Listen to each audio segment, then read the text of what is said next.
What's going on, y'all? It's Josh Samuel. Thank y'all so much once again for tuning in. And please remember to hit the like button and subscribe for more great content. Now, while DC Universe's $8 a month cost gives US subscribers access to original and past DC shows, certain movies, and a ton of comics, it seems HBO Max will also debut with a reasonably high cost and many great things to come. DC is going to have a significant presence on the HBO Max streaming platform with Doom Patrol, all DC movies, and a Green Lantern show making their way onto the service, thus seemingly sidelining the Green Lantern Corps movie. While the $15 a month is considerably pricey, the content ranging from shows like The Wire and their own original series and a huge catalog of movies, it seems that it will be $15 well spent, all things considered. Justice League Dark are a unique group of characters that have seen multiple runs in comics, the current run being helmed fantastically by James Tynion IV. Initially, there were many talks of there being a Justice League Dark movie, something I fully supported, even more so when it was revealed legendary filmmaker Guillermo del Toro was involved, and that there's a script out there somewhere.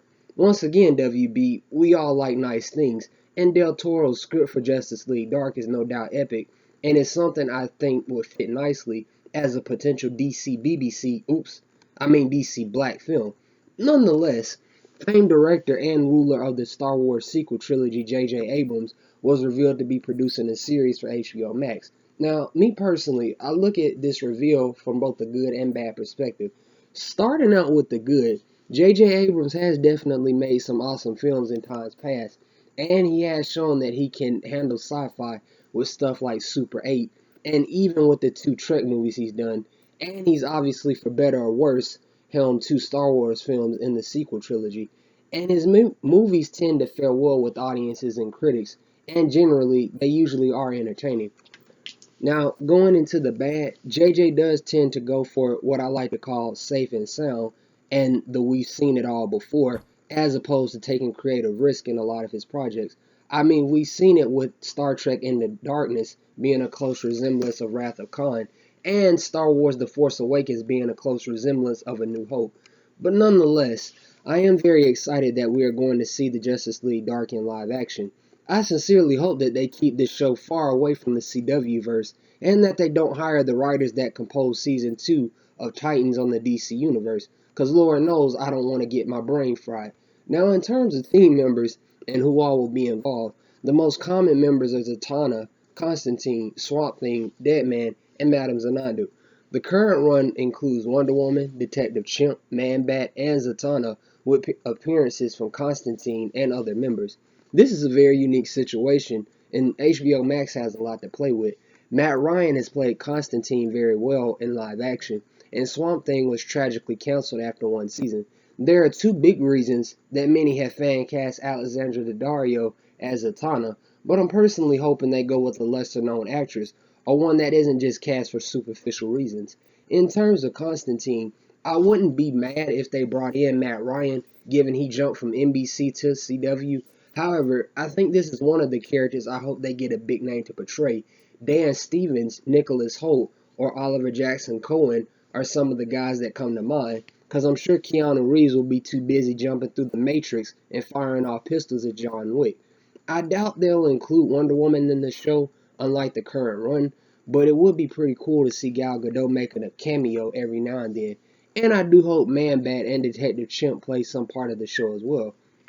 With Swamp Thing, it is just as tricky. Warner Brothers in the DC Universe had an amazing 10-episode show with Swamp Thing that premiered last May, that is May of 2019. Then they up and canceled it and made it go away. This cancellation hurt sorely because it occurred early on, and the show's later plans, incidentally enough, included Justice League Dark. But even still, it was a fantastic show that stood out from the many DC shows that came before it, and made the most of the tone that it had.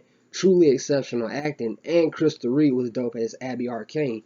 The cancellation came as a blow to not only us, the fans, but to the people working on the series. Now, to this day, it's been heavily rumored that budget concerns and tax incentives were an issue, but I personally feel it was something deeper that may never be revealed to the public eye. There was a hashtag called hashtag Save Swamp Thing that trended briefly, but unfortunately, this has never caught much steam. But nonetheless, I would love to see WB reverse course and bring the show back, because again, a lot of people, including myself, enjoyed it. And with Justice League Dark, this will be a solid opportunity to bring back Derek Mears as Swamp Thing. All in all, I'm cautiously optimistic about J.J. Abrams' Justice League Dark. Because if done properly, this could be one of the best things DC has done and could lead to even bigger things going forward. But if they go the safe route and try to connect to, say, the CW verse, formerly known as the Felicity verse, then it probably won't end well. But I am glad that they will be seen in live action. That'll be all for this video. Comment below and let me know what you guys think. And as always, leave a like, subscribe, and till next time, peace.